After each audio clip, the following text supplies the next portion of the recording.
Today's guest is Rye Barcott, the co-founder of With Honor, the nonpartisan group that's fighting for America's veterans and for America. Barcott has served tours of duty in Iraq, Bosnia, and North Africa, and today is fighting to bridge party lines in defense of America's front line. From Ballard Studios in Washington, D.C., it's 13th and Park. We give you information, not a panic attack. I mean, look what's going on. I mean, my God. This was it. My kids were gonna die. That time is gone forever. This is the biggest story in America. We weren't prepared for this. Don't you want to speak truth to power? Toughest thing I ever had to do. Rye, great to have you on the show. I know you just came off the set of C-SPAN, which seems to be kind of a neutral, this is going to be kind of a walk in the park. No, these viewers are coming at you from every direction. But was it different because as a veteran, you were getting a lot of these questions from other veterans, regardless of political persuasion? It actually was not different. There were a lot of zingers in this one. But it was great because about 70% of the callers were veterans and a lot were Vietnam veterans. And I reflected on the call that my father served in Vietnam. Unfortunately, I lost him 2 years ago. But this is a special day for me because my mother turns 80 today. So we're going to go celebrate her birthday. But it's really good to go on in any venue and actually hear what Americans are thinking in an unfiltered way. Right. From both sides. And that's, one of the cores of what we try and do as an organization. Well, you are the head, the CEO of With Honor. Tell us about that group and what got you involved in wanting to advocate even more for the men and women in uniform. Sure. It's quite stunning, actually. Congress used to be almost 70% veteran, and now it's down to about 20% of the U.S. Congress is veteran. And of course, Congress is not doing so well these days. So I served in the Marine Corps. It was the biggest privilege of my life to have done so. I got out in 2006 after the Iraq War and went to school and had developed a partnership with somebody who became a co-founder of the organization, a great bipartisan figure in American life, David Gergen, who had served in the Navy. So our mission as an organization is to help fight the polarization in Congress in particular by helping to elect and then support veterans that take a pledge to work across party lines and really mean it. And I'm thrilled to be here today in large part because of one of them, Zach Nunn, who came on the show. He's fabulous, by the way. What a great guy. Do you think that is kind of a definition of a lot of the members of the caucus that you help? The caucus now has 30 members. It was up from 19 the first Congress, and they are Republicans and Democrats, roughly 50-50, who take this pledge to actually do the work. And together with members like Zach Nunn, they've passed over 150 laws. Now, not all vets are bipartisan. The ones that we support are. But it's hard these days because they get an immediate trade-off. The incentives are not aligned to cooperate with each other. The incentives are pick your culture war, throw your bomb, your hand grenade, and then go raise small dollars off of it. Right. And then repeat, refresh and repeat. And it's a powerful thing because you see the money coming in. It's positive reinforcement. When you're bipartisan, oftentimes you're getting hated on from both sides. One of the founding co-chairs, Don Bacon, just came out with an ad that essentially says this. He's like, when you're trying to do the right thing, you're getting attacked from both sides. Veterans issues, the American military, national defense, those are kind of unifying issues, aren't they? Beyond party lines, beyond ideology? They should be. And often they are.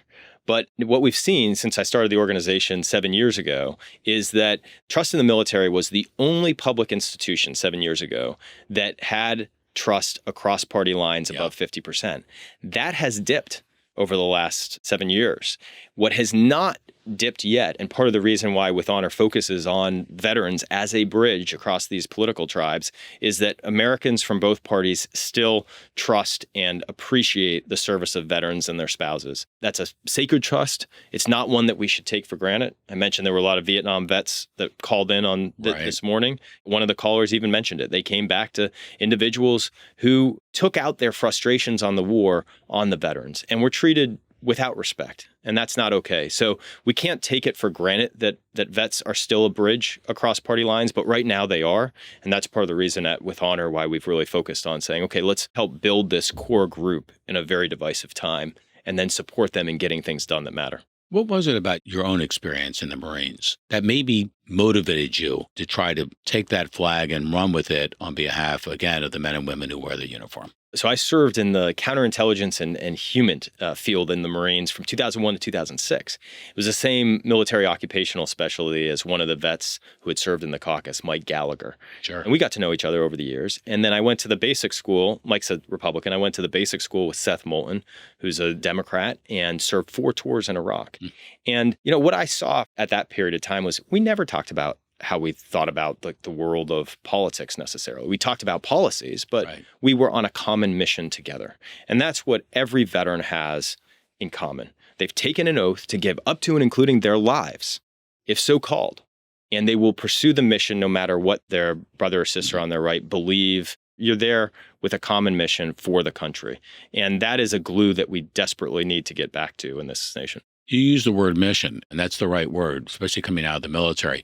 What is the prime mission right now for your group and for veterans in terms of public policy that will help move the needle in the right direction? Well, we're here this week on the anniversary of the Afghanistan withdrawal. It's hard to believe it's been 3 years since that withdrawal, and we have not honored a sacred commitment. We still have not. 3 years. So specifically, there are over 80,000 Afghan allies, men and women who served with us in one of the most dangerous capacities of the war. The only position that was killed or wounded more than interpreters were our explosive ordnance disposal brave men and women. Wow. And oftentimes interpreters would have their families attacked, and they played a crucial role in this war effort. Many of them served for many years.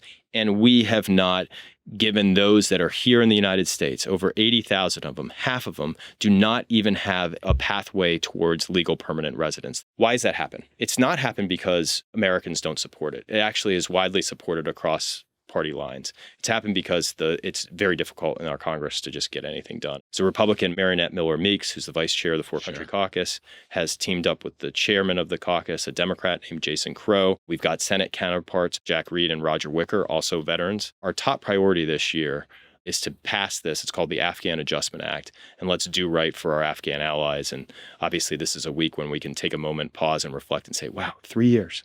3 years. Surely we can do this. It's one of those issues where you just shake your head. Like, what's so darn difficult about this? This is patently obvious.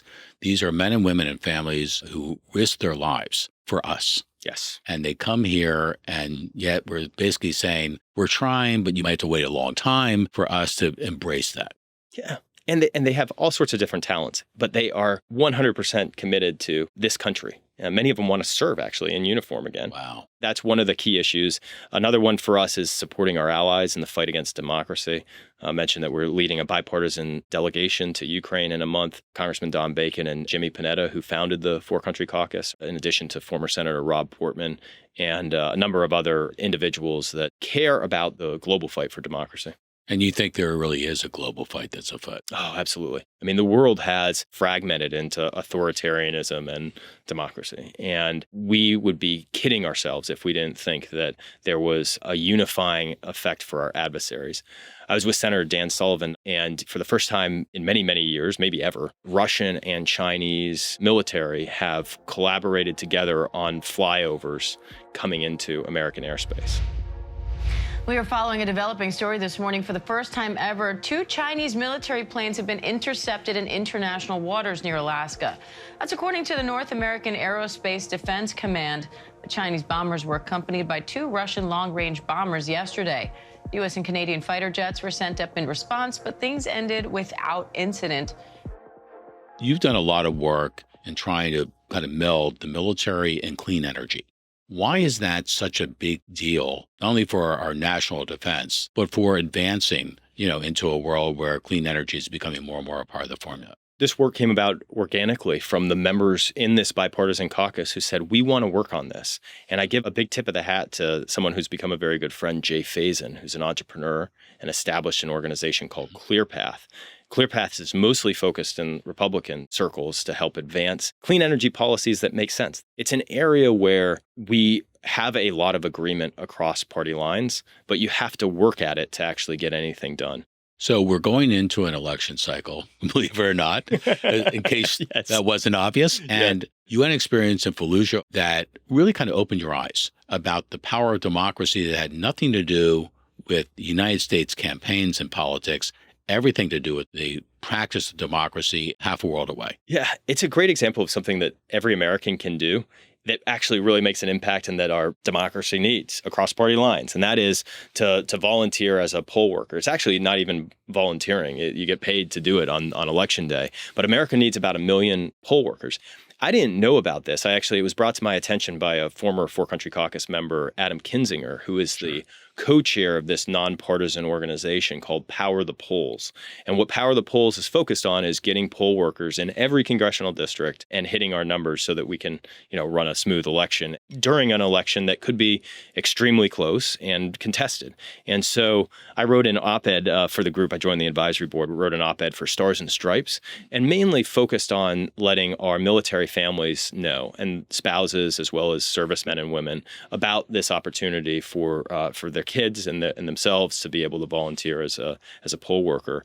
My experience in Fallujah was instructive in this. This was 2005, and we had just tried to run an election that failed abysmally. It was, 12 months earlier, something like less than 10% of citizens actually showed up. We thought that it would be a repeat, but what ended up happening was we had a huge number of Iraqi citizens came out early in the morning, essentially as poll workers. They voted and then they were present. The fact that they were present encouraged others to come out, and the overall voter turnout just stunned us. I mean, it was over 70%. Wow. So you saw in a country that was beset with strife, war, etc., a thirst for something better and different, and that democracy, when joined in by more people than ever, really makes a fundamental difference in safeguarding the very thing they've been fighting for. I mean, it's hard to trigger grassroots, but when you get grassroots, I mean, that's where major change can actually happen. We actively look for things that can be done, actions that can be taken structurally, make this a more effective institution. And it's hard to come across those. Poll workers is an easy one. It's a nonpartisan one. We got behind a bill that Jared Golden and Brian Fitzpatrick introduced called the Let America Vote Act. What's that? Basically, over 45% of Americans now are independents. They don't have a political party registration. In about half of the states in the United States, those individuals are disenfranchised from the primaries. They cannot vote in primary elections. That's not right. If they're able to vote, you could see a moderating effect on some of the individuals that get through the primaries. One of our most active spaces for new candidates as we try and increase the number of veterans is in primaries in safe districts. Over 60% of the districts in the United States are safe districts. And we were thrilled that we were successful in a number of races. In fact, on this Ukraine trip, we've got a Republican, Troy Downing from Montana, joining a Democrat, Herb Conaway from New Jersey. Both of them ran in safe seats. They'll be members of Congress in January. And now they're getting an opportunity to actually know each other, travel together, develop trust, and in a way that often just doesn't happen now anymore. Right. As long as they don't discuss whether they're for Trump or Harris, right? That's where all the comedy falls apart. Yep. As they say, we have to start somewhere. Yes. I can't think of a better place to start than on behalf of America's veterans. I applaud you for your service, your dad's service, and I applaud you also for everything you're trying to do to advance the American story of democracy in a unifying way. Yes. As opposed to which corner do you occupy, which party label do you bear, and making that the only thing people see as opposed to the common ground of doing something that's good for everyone. Thanks for being on the show. Appreciate it.